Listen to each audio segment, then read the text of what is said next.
Ndadek basa Jawa iki, basa Jawa. Ku tak bahasa Indonesia kan. Sing ndadekke lemah pindah sangka ndur menang menisor yang disebut longsor itu adalah urip.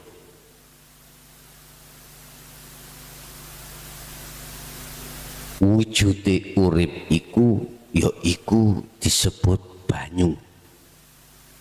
Wujude urip iku den sebut lemah. Wujude urip iku den sebut apa sing tampak nyata di dunia ini.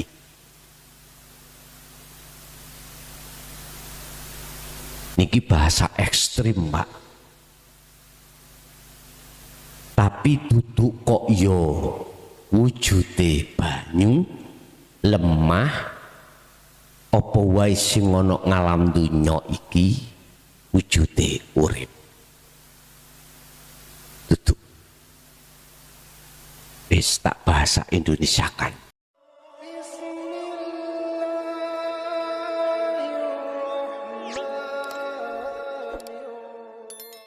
Perintahnya kita adalah ruhaniyah harus menghadap hidup. Ini perintah. Wastanibut tauhid, ruhaniyah harus meninggalkan selain Allah atau disebut sebagai selain hidup. Contoh ini. Tadi tak singgung di forum khusus. Di daerah pegunungan ini kan musim hujan Bapak Ibu, otomatis rentan longsor.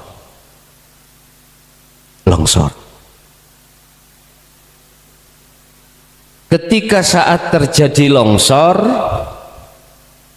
nafsu dalam diri kita itu membisiki akal.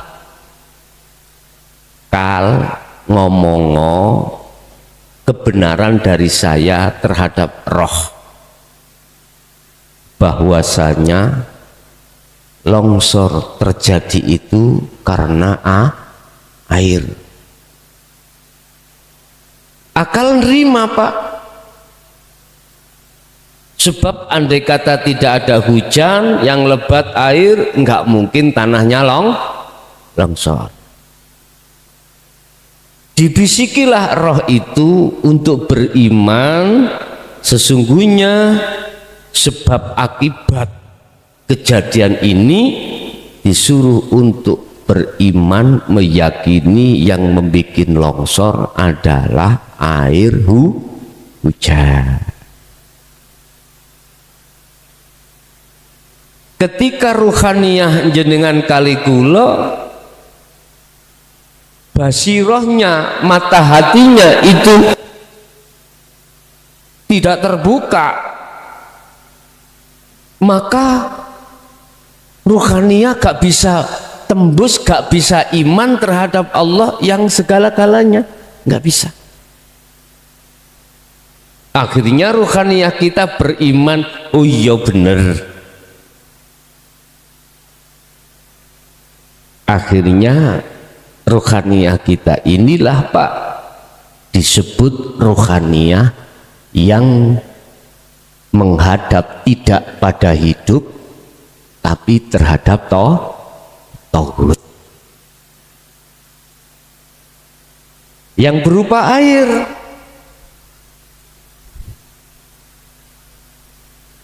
Tapi ketika saat jenengan kali kula ini sudah menggapai hukum-hukum ilahiyah, ditolak oleh ruhaniyah, imannya akan muncul ruhaniyah, ya bukan tanah longsor itu bukan sebetulnya dari air itu, karena hidup itu yang menggerus terhadap tanah itu. Sebab ini, tanah iku makhluk apa ndak? Makhluk.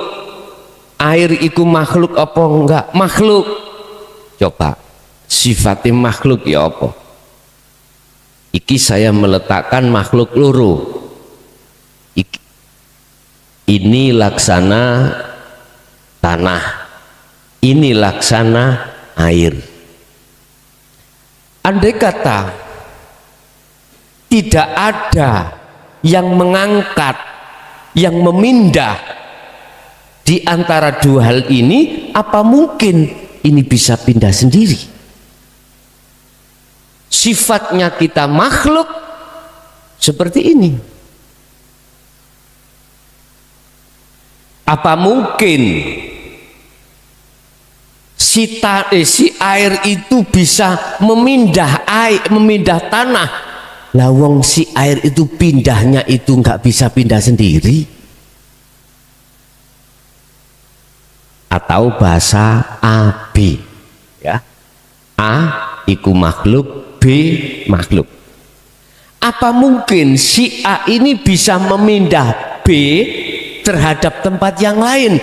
Wong si A itu pindah dirinya sendiri nggak bisa kalau tidak ada yang memindahkan.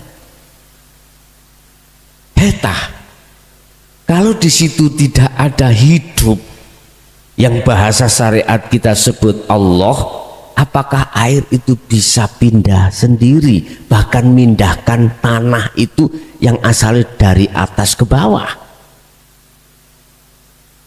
Ini ruhaniyah kalau basirohnya itu sudah berakhlak ilahiyah. Tapi kebanyakan manusia menolak, Pak, nggak mau. Akhirnya mengikuti dalil akal. Imannya ruhaniyah mengikuti akal. Sehingga ketika dihadapkan satu hadis, tafakkaru fi khalqillah wala tafakkaru fi dzatihi, nggak mau. Jangan kau pikir urusan dzati Allah, tapi silahkan memikir ciptaannya Allah. Lanjane akal kok gawe nompo, kok gawe mikir, ya tidak bisa. Tafakkaru itu masukkan di dalam angen-angene hati yang disebut iman, baru bisa nerima. Kalau iman yang kau jadikan sebagai wadah menerima tentang kabar ini, maka aku yakin siapapun Anda pasti apabila tidak ada Allah yang menggerakkan air, nggak mungkin tanah itu bisa longsor. Dan inilah, Pak, yang kumaksud akmaliyahnya yang dilakukan rohaniyah. Ani butullaha, arahkanlah, imankanlah rohaniyahmu hanya pada hidup atas segala-galanya. Setelah itu waztanibu, dan tinggalkanlah semua apa selain Allah dalam hatimu. Ini perintahnya. Apa larangannya? Ruhaniyah. Ternyata dibalik. Ani butuh tauhid. Iki. Ketika Anda menghadapkan dirimu terhadap selain Allah, itu dilarang. Dilarang. Wastanibullah, dan jauhi terhadap Allah, ini dilarang. Jangan. Hanya ini hukumnya ruhaniyah dalam berakmaliyah. Hanya ini. Jadi nggak ada sunnah, nggak ada wajib, nggak ada macam-macam. Hanya ada perintah dan larangan. Lah keduanya itu ada konsekuensinya masing-masing manakala dilanggar oleh ruhaniyah. Buktinya kita langgar, misalkan ruhaniyah tidak menghadap terhadap hidup, tapi menghadap terhadap nurullah, nuri Allah yang disebut air tadi, apa yang terjadi? Ruhaniyah sampean khawatir, takut, rasa gelisah. Lah piye Pak? Ketika longsor itu datang seret, tanaman-tanaman yang sudah kita tanam, yang mau kita petik itu hancur, rugilah kita, katanya begitu. Kalau kita ngomong hitung-hitungan rugi, mestinya Anda mengatakan rugi pantas bila mana yang menumbuhkan itu Anda, yang membuahkan itu Anda, baru pantas kau mengatakan rugi. Nah, yang menumbuhkan itu hidup, yang membuahkan itu juga hidup. Kita nggak ikut apa-apa kok merasa rugi. Itu hanya satu jawabannya, karena kita masih merasa ada, merasa memiliki, merasa menghendaki, merasa dan merasa. Ini namanya egoisme. Subhanallah. Ingat, al-a'malu utawi piro-piro amal iku suwarun qaimatun.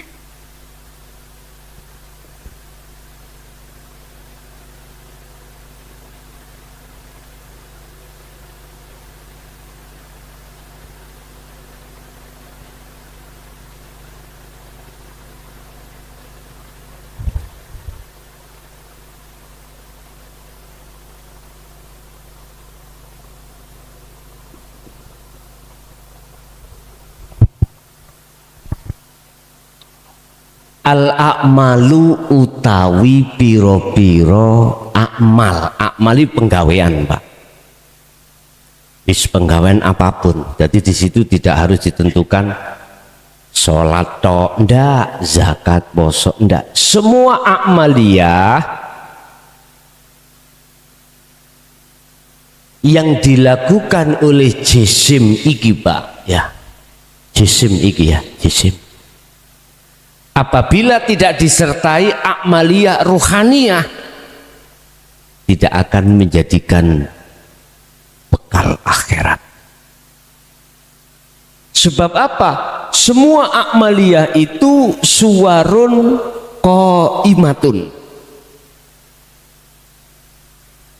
Apa? Patung sing ngadeg degegrek. Seperti sejarah beliau Nabi Ibrahim dengan Raja Namrud.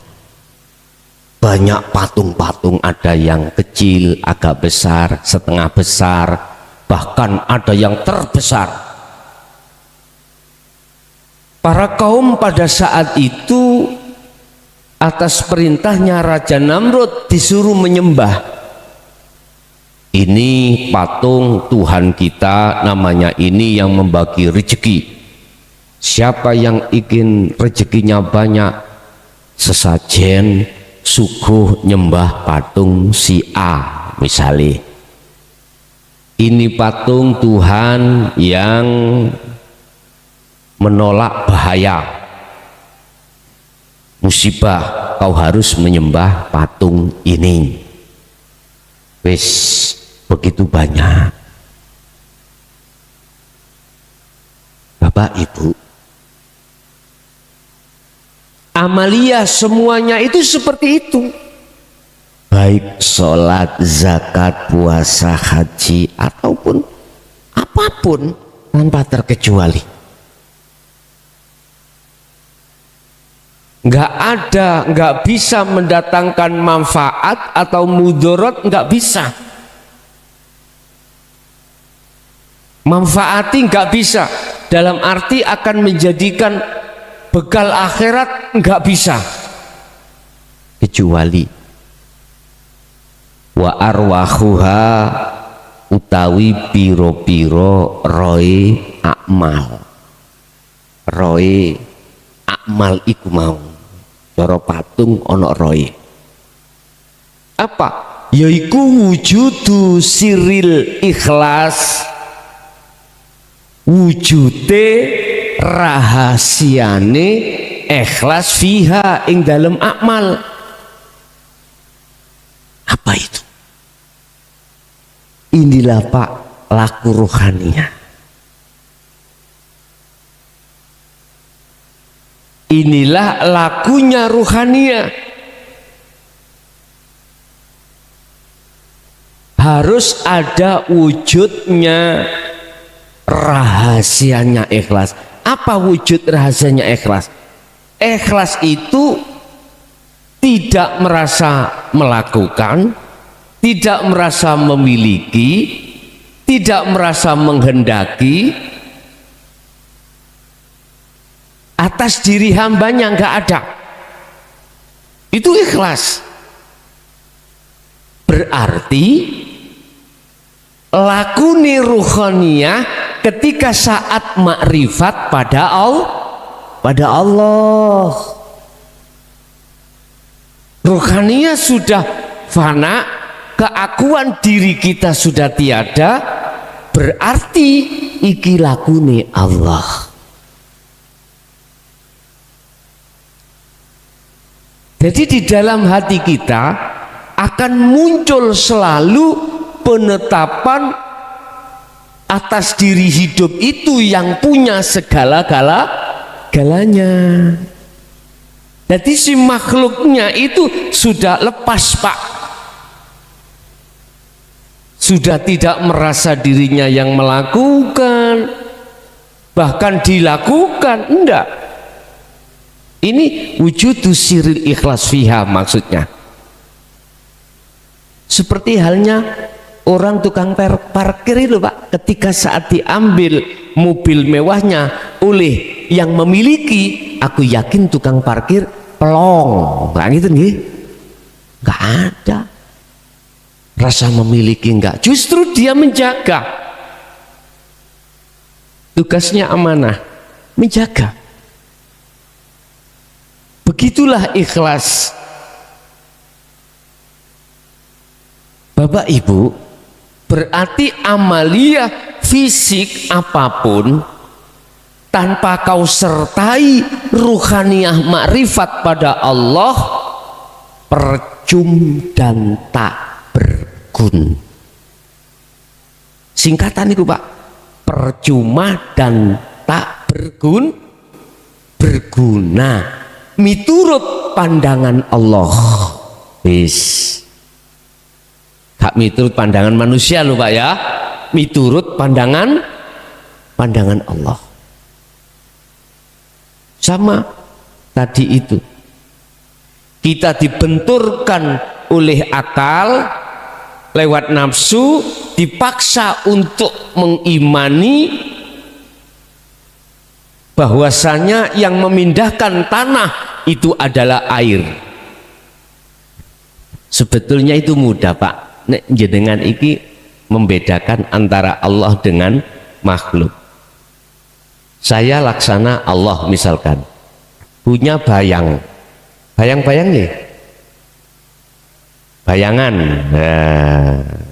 shootingan bayangan nih, ini hati sing ono njobo biar ya. Tatkala jasad saya berjalan ke depan, jelas bayangannya ke depan. Ketika jasad saya ini ke belakang, nggak mungkin namanya bayangan saya itu tinggal di depan, mesti ke belakang. Laksana Allah seperti itu,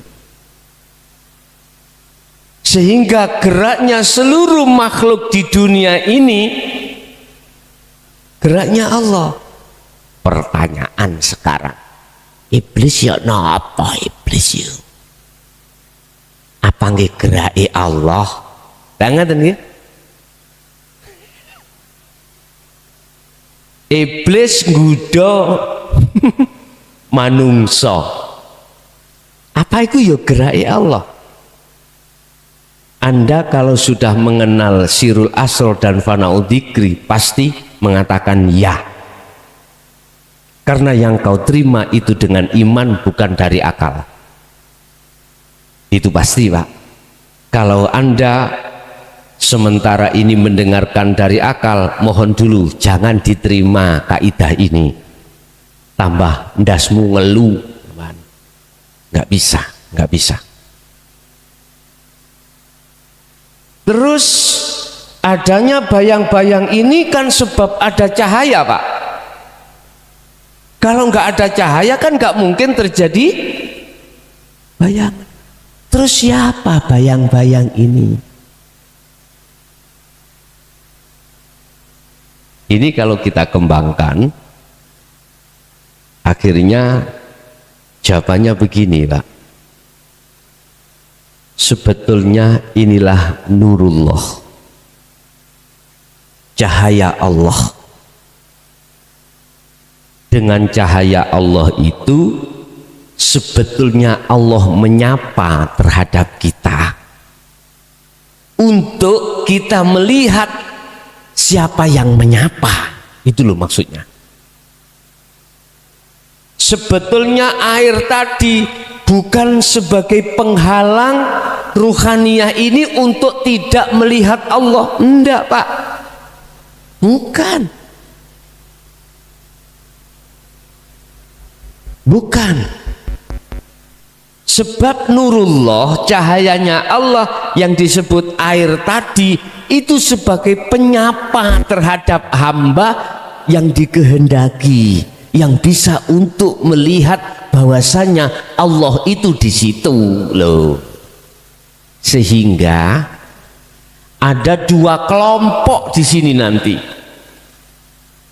Kelompok pertama, wa minhum man hadanallah.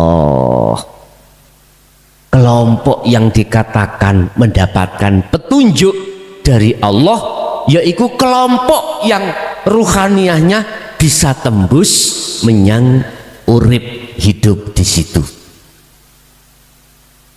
Tapi kelompok yang kedua, wa minhum man haqqat adz-dhalalah. Ada kelompok yang bersikukuh hatinya, beriman, yang menjadikan pindahnya tanah dari atas ke bawah yang disebut longsor itu hanyalah air dengan hukum sebab akibat. Haqqat adz-dhalalah, bersikukuh imannya itu di dalam kesesatan. Maksudnya ruhaniyah manakala beriman mengatakan yang menjadikan tanah ini berubah dari atas pindah ke bawah itu karena air ini, Pak. Kemarin mungkin sudah kami bahas di dalam makalah 48 Syekh Ibnu Athaillah terkait masalah dua makhluk. Dua makhluk itu pada hakikatnya nggak bisa pindah. Jangankan memindahkan makhluk yang lain dirinya, wong pindah sendiri dirinya tidak bisa jikalau tidak dipindahkan Allah. Sama bayang-bayangku mang, ora tak pindah, ya ora iso pindah.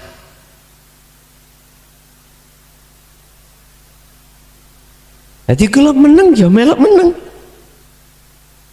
Saya diam ikut diam, saya jalan ikut jalan. Sopo iki Kang? Iki sopo iki? Nah, Bapak Ibu hadirin jamaah rahimakumullah. Mungkin dibuka di dalam surat Yunus ayat, lupa saya, yang bunyinya gini, Pak. selain Allah itu tidak bisa memberikan pertolongan maupun mendatangkan bahaya. Nggak bisa, nggak bisa. Kita di dalam hukum syariat mengenal satu syafaat, itu kita beriman bahwasanya Kanjeng Nabi itu bisa mensyafaati umat. Ngoten nggih? Tren niku pun.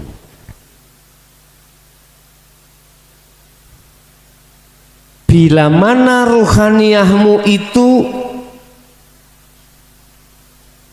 masuk di dalam substansi makhluk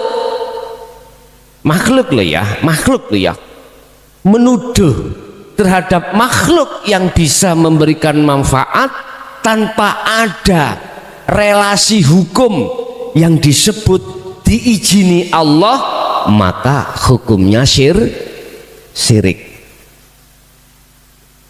Iki syirik jali, Pak. Sekarang syirik khafi. Manakala di dalam hati kita meyakini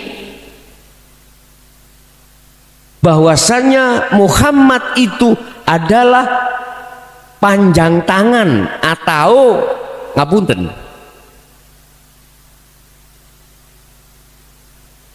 ada campur tangan Allah misalnya. Jadi selain Allah diikutkan hukum Muhammad itu dengan hujah diizini Allah. Si ono masih ada muncul peran makhluke walaupun itu ada unsur izin. Ikilah syirik khafi. Lah yang tidak mengandung syirik sama sekali bagaimana?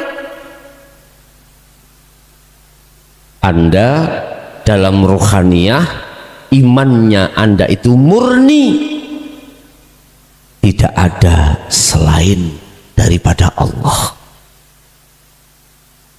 Tapi kalau jatuhnya tadi yang awal dan yang kedua itu hanya secara fisik, akal, nggak apa-apa, nggak ada masalah.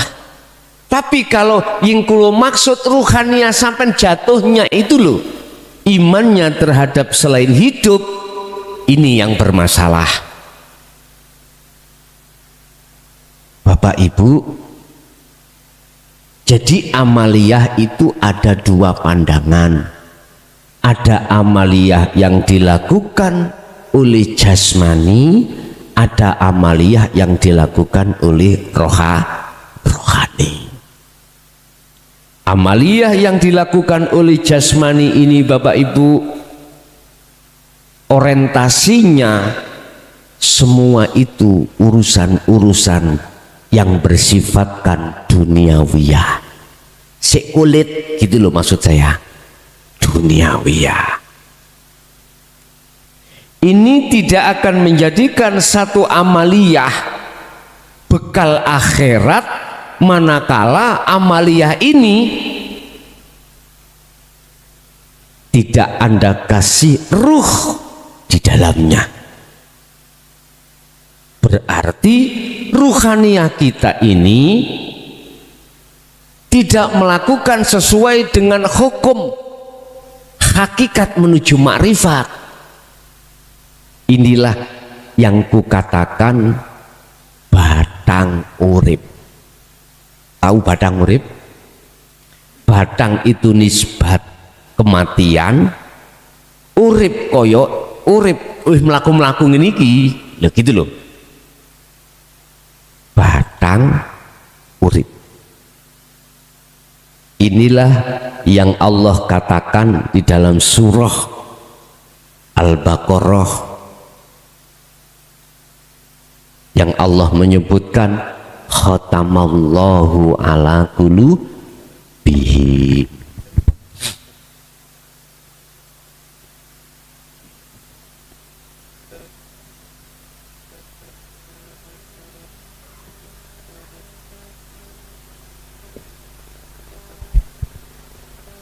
khotama ngunci nutupi sapa Allahu Gusti Allah ala qulubihim ing atase pira-pira atine manungsa. Mengapa dia dikunci, ditutup oleh Allah? Niki lho Pak, yang kami maksud golongan wa minhum man haqqat ad-dhalalah. Bersikukuh imannya ruh ini terhadap air yang menyebabkan tanah itu longsor atau pindah dari atas ke bawah. Apa sebab Gusti Allah itu menutup, mengunci ruhaniyah sampai basirah Anda? Wa ala sam'ihim,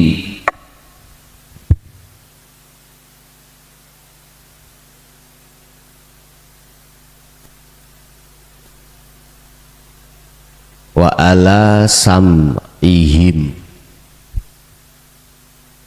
wa ala absarihim.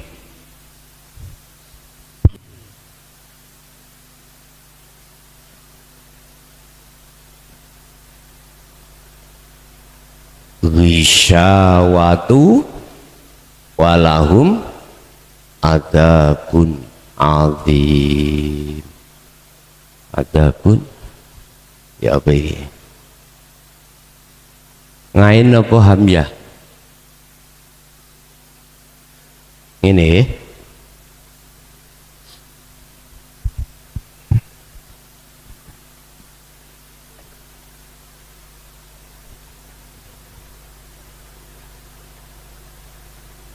karena dia tidak percaya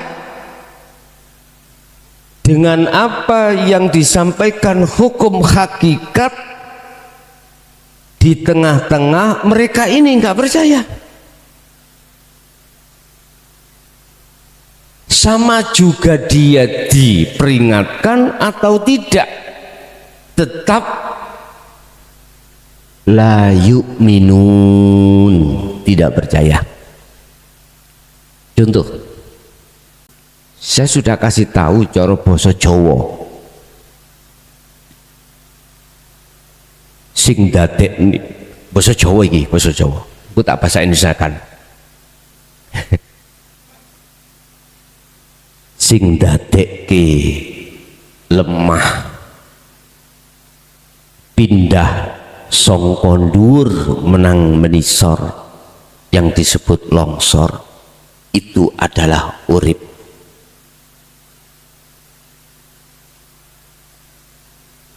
Wujude urip iku ya iku disebut banyu. Wujude urip iku den sebut lemah. Wujude urip iku den sebut apa sing tampak nyata di dunia ini.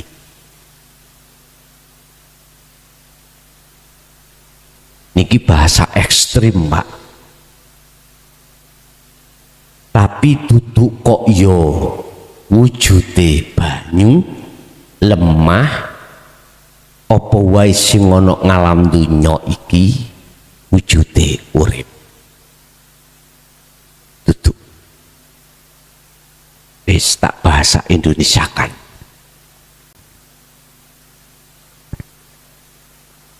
Yang memindahkan tanah dari atas ke bawah yang disebut longsor itu adalah Allah. Bahasa syariatnya disebut, bahasa hakikatnya adalah hidup, zat yang wujudnya hidup, wujudnya Allah, itu adalah wujudnya seluruh alam semesta ini. Karena itu cahayanya, yang maksud dan tujuannya supaya ruhaninya iku mau kenal terhadap diriku, biar roh tahu siapa aku. akhirnya saya nyatakan diriku lewat nurullah yang berbentuk wujud alam semesta.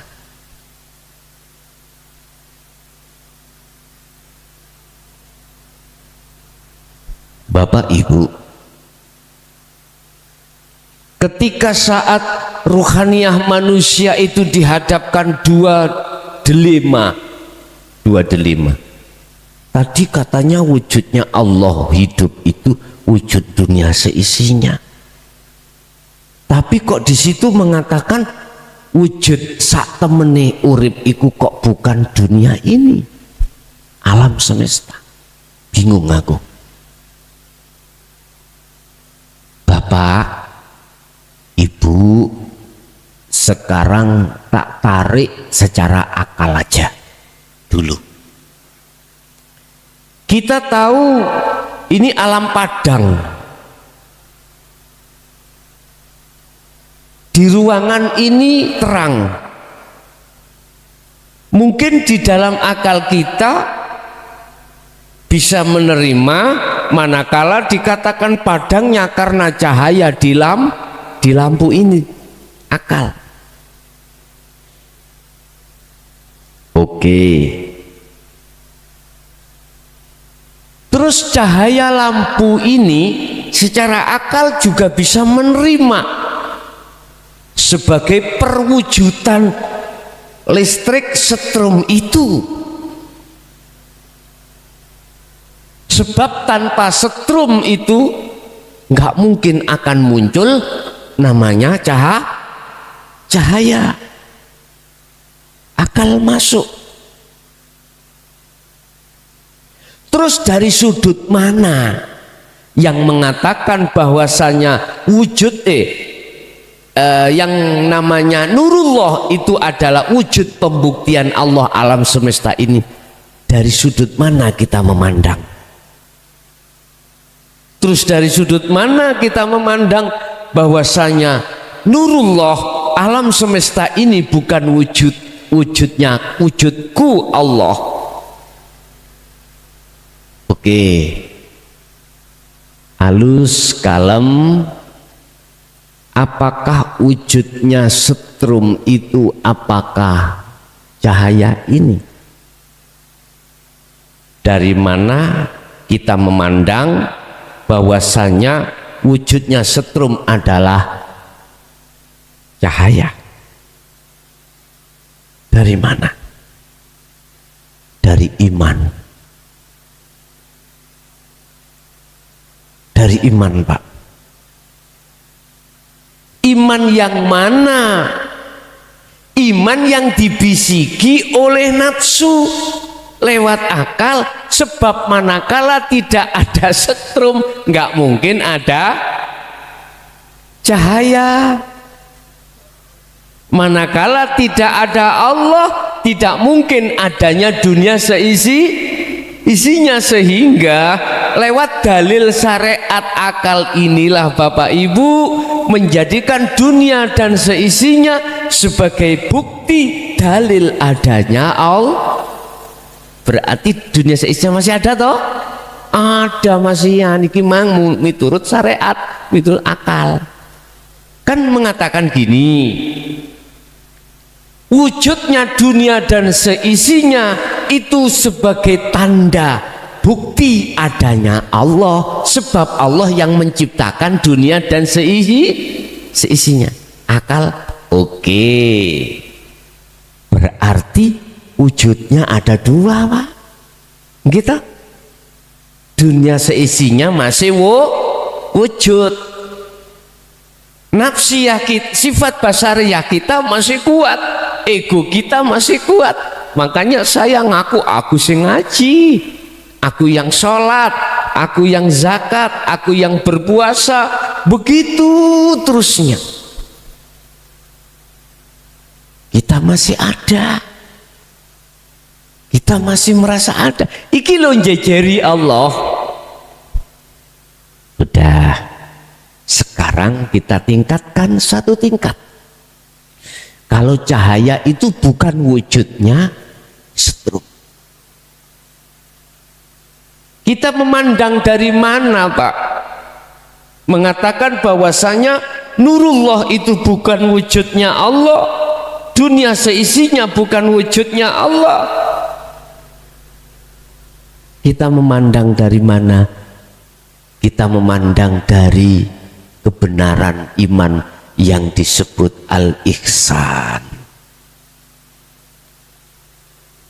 yang di dada. Berarti sudah terlepas dari pengaruh nafsu ini, sudah terlepas. Sudah terlepas dari pengaruh nafsu. Laksana jikalau kau betul-betul ingin tahu wujudnya setrum dalam kabel ini, kau harus sentuh itu, kau harus bertemu. Ini ngomongin jasad loh, Pak, ngomongin jasad. Ini kan jasad, Pak. Apa yang terjadi? Akal langsung hilang, kalah. Akan jenengan langsung ketika itu udah akal langsung lali lah gitu ya, sudah nggak berfungsi, nggak percaya, silakan, mumpung di depan ada setrum.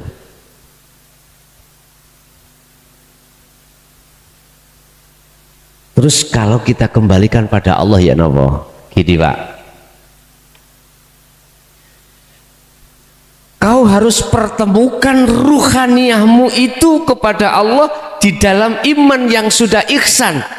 Anta budallaha ka'annaka taroh, kata Kanjeng Nabi, seakan-akan kau bisa melihat Allah. Bukanya dari mana? Ternyata bukanya dari sirul asror, sehingga ruhaniyahmu itu sudah merasa meyakini sesungguhnya yang berperan hanyalah hidup. Ketika ruhaniyah itu sudah bersentuh terhadap Allah, ini saya katakan ainul basirah sudah. Apa yang terjadi? Anda tidak ada. Sebab sebagai harga mati tatkala satu hamba ingin tahu dan ingin ketemu Allah, bahasa apa namanya syariatnya, bila mana Anda ingin bertemu Allah, Anda harus kembali pada asal mula Anda. Hamba, asalmu asal itu ada apa tidak ada? Tidak ada. Asal kita makhluk kan tidak ada, Pak. Yang ada cuman Allah hidup itu. Jikalau kau ingin bertemu hidup, yo kembali yo ke asal. Kita sekarang adanya itu merasa ada sebab diadakan, lah gitu toh. Sebab diciptakan. Oke. Kita harus kembali ke asal, tidak ada. Kalau Anda sudah bisa kembali pada asalmu, tidak ada kembali tidak ada, maka disitulah akan nyata sesungguhnya yang ada.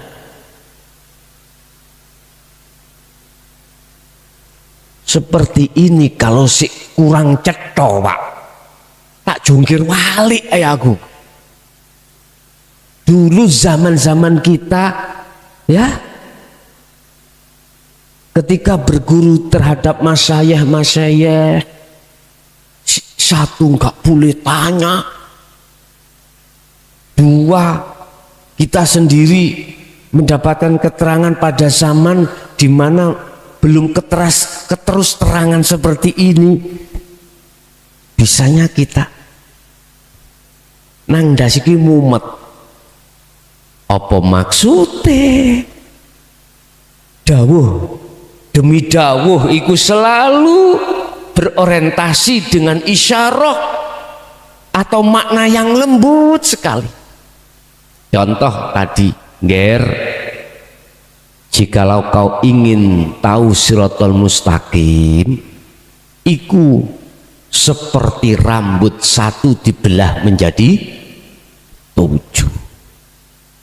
Kalau saya membayangkan, Pak, bayuh mendahno lembuti yo opo yo. Besok itu kau akan nguat sirotol mustaqim. Kalau kau tidak bisa, kau akan jatuh masuk dalam jurang neraka. Bayuh angeli pak ini. Seperti itu, percaya aja kita. Percaya. Tapi kita tidak mengerti maksud yang sesungguhnya. Karena tidak diurai kita. Memang zaman Al-Quranul Qadim masih tersimpan.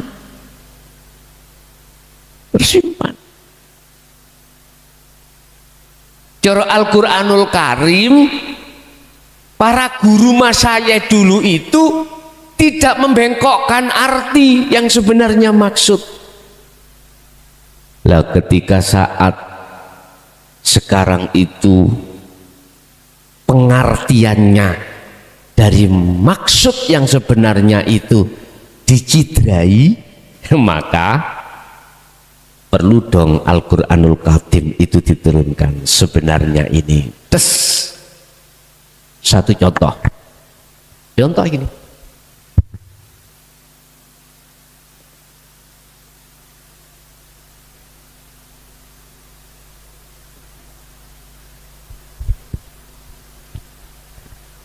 Kita harus beriman bahwasanya Nabi Muhammad diperintahkan Allah untuk mendidik kita, mengenalkan kita tentang Allah. Kul, katakan Muhammad, wa utawi hidup iku Allahu utawi namanya Allah, utawi namanya hidup iku Allahu Allah, iku sifate ahadun tunggal. Kita hanya sekedar disuruh mengimani Allah itu esa.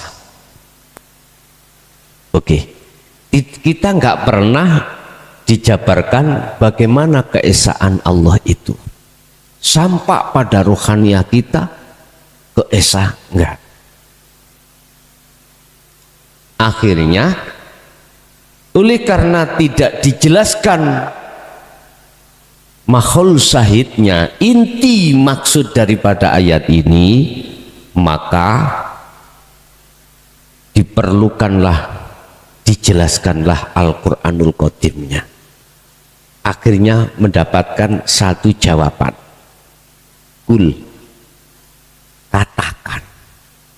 katakan itu apa? Apa diucapkan ini? Bukan.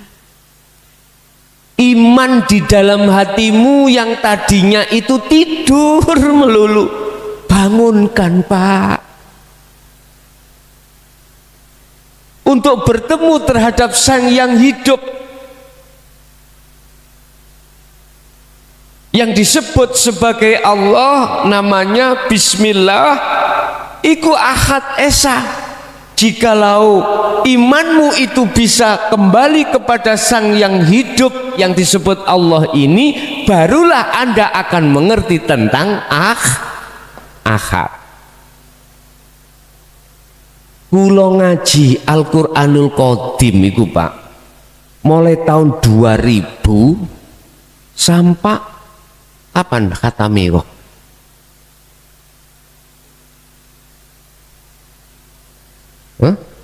Wis mlebu YouTube apa durung? Belum ya? Sebagian masuk Pak.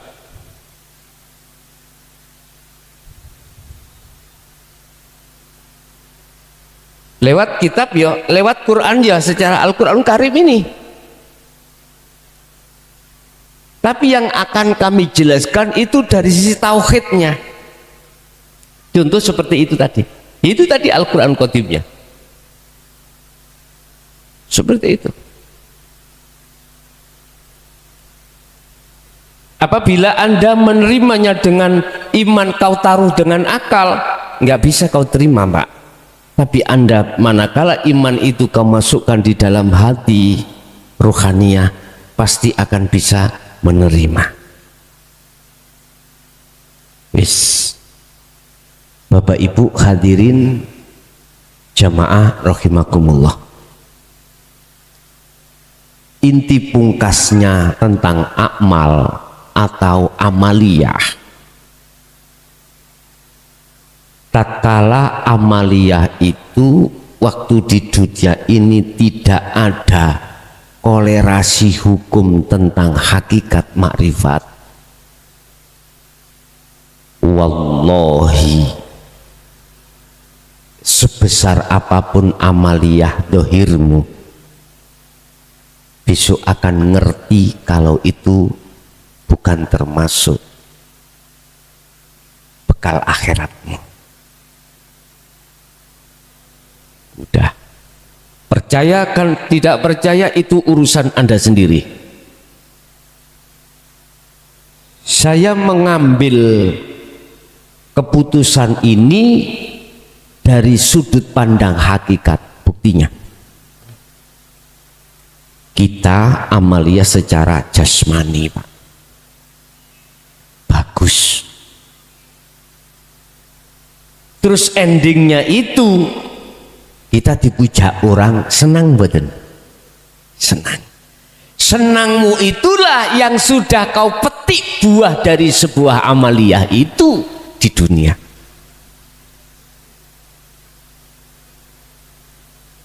Ini sudah kau petik. Sementara al-mazra'atul akhirah, ad-dunya mazra'atul akhirah, sudah kita petik, Pak. Sudah kita petik. 1, 2, ketika kita beramaliyah itu yang tidak ada kolerasi hukum hakikat makrifat, aku tanya, apakah di situ itu kita masih merasa diri kita yang melakukan enggak? Rumus mengatakan pasti kita merasa yang melakukan. Terus kalau kita merasa yang melakukan, mana yang disebut wujudnya rahasia ikhlas? Enggak ada. Berarti seperti patung. Kalau seperti patung bisa manfaat badan? Tidak bisa. Tak percaya, sana ke Mojokerto, tempatnya patung, Pak. Di Mojopahit, Desa Trowulan, tempatnya orang-orang yang pandai memahat batu menjadi patung. Misalnya jenengan kepingin wajah sampai diabadikan, Pak, mudah kesana, di foto jret, Pak, tolong wajah kula, awak kula sampai dadekno patung dugi watu. Mojokerto, desa kecamatan Trowulan, lihe-lihe kesana.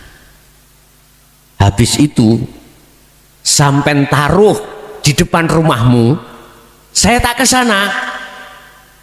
Patungnya misalnya namanya ditulis ya Kang Dul.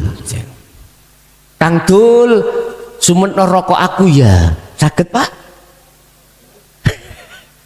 Nggak bisa. Nggak bisa. Subhanallah. Jadi ojo dumeh dhisik. Kita laku dohir apik terus ngilokno wong liya laku elek iku elek. Ojo dumeh iku ya apa bahasa Indonesianya, Pak? Ojo dumeh dhisik, gini loh ya, wis Syekhul kalamnya itu gini. Anda ketika laku becik, laku bagus, ojo dumeh dhisik.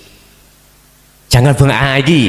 Anda jangan bangga dulu ketika Anda melakukan sebuah amaliyah yang miturut hukum syariat benar, terus menghina orang lain melakukan hukum syariat gak benar, tetapi ruhaniyah kita tidak disertai makrifat pada Allah. Paham nih maksud kula? Sebab orang yang melakukan yang jelek secara dohir belum tentu juga dia rohaniah tidak melakukan. Sebab ada kaidah yang mengatakan di dalam kitab hikam, Ibnu Athaillah dawuh, bila mana kekasih Allah tatkala dijatuhkan laku maksiat, jadi ada masa 4 Pak ya di sini, maksiat, taat, bala, dan nikmat. Ada kekasih Allah tatkala dijatuhkan laku maksiat itu dimunggu Allah gak jadi maksiat Pak. Enak nggih? Enak dasmu ngono ah. Beliaunya lo kepingin ngeles secara syariat, dia kepingin ngeles tapi gak iso. Kok bisa menjadi gak maksiat? Ngeten Pak, mungkin Anda mengatakan maksiat secara fisik lah, ngeten nggih. Beliau lalai dari Allah itu maksiat. Dia lalai ruhaniyah dari Allah itu munggu beliau sudah ke buku maksiat. Udah, mungkin pandangan sampean itu maksiat secara syariat ya, taat secara syariat ya, balak secara syariat atau fisik, nikmat secara fisik nggih. Kok iso, kok bisa itu menjadi taat? Ngeten Pak. Ketika beliau dihadapkan waktu maksiat, ruhaniyah beliau itu sudah lepas atas keakuannya Pak. Berarti beliau punya rencana maksiat betul? Tidak ada. Nggak punya karep, kehendak sudah nggak punya, apalagi melakukan sudah tidak ada dia. Nah inilah yang dimaksud, dia itu ruhaniyahnya tidak menghadap makhluk kang rupa maksiat secara syariat, sehingga dikatakan dia itu menjadi laku taat. Tapi tetap di mata manusia berlaku maksiat. Paham gak maksud kula? Contoh, tonggoni tetangganya itu punya sapi Pak. Ini nggak ada rencana loh Pak, nggak ada. Terus dia itu mengambil tamparnya, tapi sapinya katut. Nanti kalau didakwa oleh polisi, saya tidak mengambil sapi Pak, saya mengambil tampar, tapi dirinya katut sendiri. Tuh kok niku hukumnya ya napa niku? Nek pasal iki memberatkan apa mboten, apa ringan? Nggak tahu loh ya iki. Wong namanya pengacara itu harus pandai bertafsir, harus pandai mengambil celah. Nek kalau kepingin jadi pengacara yang hebat harus ahli mantek dan ahli balaghah. Itu hebat itu nantinya. Jadi bisa mencari celah untuk tidak terjerat dalam satu pasal. Itu contohnya itu tadi. Tidak Pak, saya tidak mengambil sapi, tapi saya mengambil tampar. Sapinya ikut sendiri. Loh, dia nggak sadar dah. Kalau sapinya tetangganya itu diam, mengapa dia nggak sadar? Karena dirinya sudah tidak ada.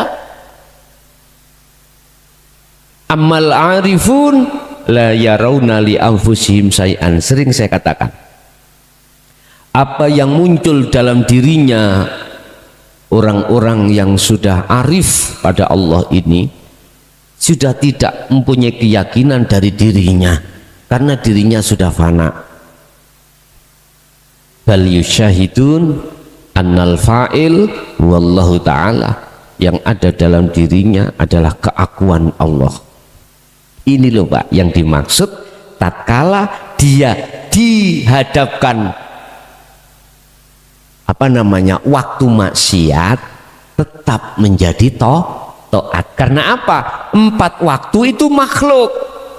Ruhaninya dia tidak melihat makhluknya, tapi melihat hidupnya, Allahnya yang segala-galanya. Ingat, ada amaliyah seseorang di dunia ini secara jisim nggak pernah bagus Pak, tapi masuk surga. Ada seseorang wanita pelacur Pak, perilakunya sudah, kalau kita bahasa syariat, dosanya itu sudah tumpuk-tumpuk Pak, zina gitu. Dia tidak hanya melakukan dengan laki-laki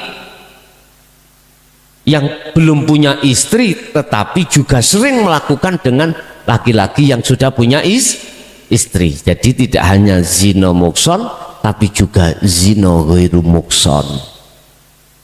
Lakukan dia. Tapi mengapa pada akhirnya dia itu masuk surga? Hanya sepele, gara-gara memberikan minum seekor anjing. Jikalau akal yang kau pahami, kau terima, nggak bisa bos, nggak bisa pecah akal ini. Harus dengan iman. Akhirnya kita tesis, kita selidiki ruhaniyah beliau mau. Apa sebab? Ternyata dia amaliyah kasih minum sama anjing itu disertai ruhaniyah makrifat Allah. Satu, dengan kaidah di dalam syariat, ingat enggak sampean? Apabila di dalam hatimu ada tauhid sebiji sawi, itu akan ada harapan ruhaniyahmu akan masuk surga. Satu. Dua, ada seseorang yang mulai kecil sampai dia meninggal, amaliyahnya itu bagus semuanya. Tapi mengapa? Bukan karena sebab itu bagus munggu menungso Pak,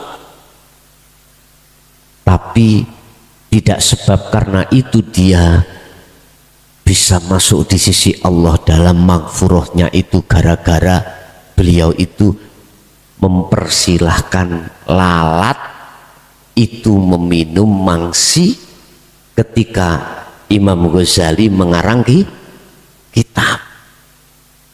Di situ saya simpulkan, amaliyah sekecil apapun manakala disertai makrifat pada Allah, ruhaniyah sampean, berarti wujud siril ikhlas fiha, jangan kau anggap sedikit. Kalau ditimbang jangan kau anggap ringan. Justru beratnya, besarnya lebih besar daripada amaliyah sebesar apapun Anda yang tidak kau sertai dengan makrifat ruhaniyahmu pada Allah. Laksana Anda sholat hanya 2 rakaat dalam 1 umur, tapi bimakrifatihi, kelawan disertai makrifat Allah, itu lebih baik daripada sholat yang lainnya 70 tahun terus menerus tanpa henti, tapi tidak kau sertai dengan makrifat Allah. Bahasa kinayah hadis Rasul, sholat fardu memakai siwak. Tahu siwak Pak? Ya, tahu ya.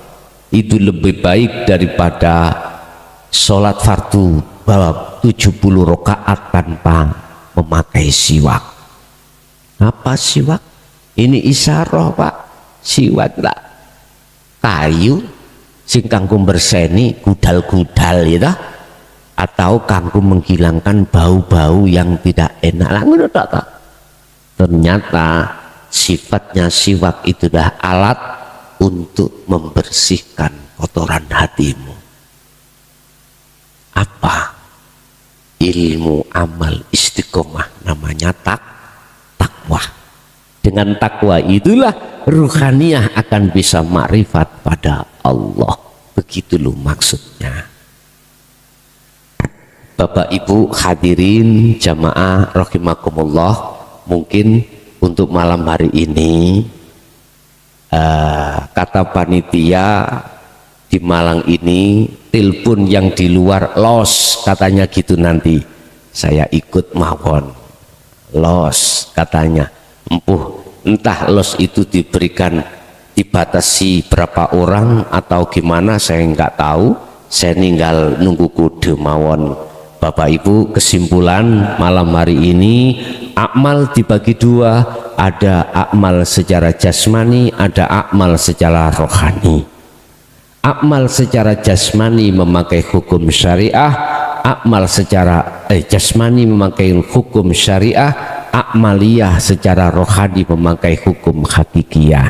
Barang siapa berakmal jasmani tanpa rohani, laksana Anda itu, mohon maaf ya, meletakkan namanya telur di bawah induk ayam tapi nggak ada lasnya. Amaliyah yang jasmani disertai ruhaniyah itu laksana Anda meletakkan telur ayam di bawah apa namanya induk ayam, tinggermi loh Pak, tapi ada Nur Muhammadnya, ada lasnya. Mana yang menjadi hidup nanti, mana Anda sudah bisa menjawab sendiri. Mana yang akan memunculkan hidup, mana, dan atau mana yang akan bisa menetas antara dua telur, mana, Anda sendiri yang bisa menjawab. Pemirsa yang dirahmati Allah, begitu tadi uraian ilmu dari Gus Mukhlason Rosid. Semoga apa yang didawuhkan dan disampaikan tadi bisa kita ambil manfaatnya dan kita amalkan, yang akhirnya amalan ibadah kita akan menjadi sempurna. Demikian dari kami, kurang lebih mohon maaf. Wassalamualaikum warahmatullahi wabarakatuh.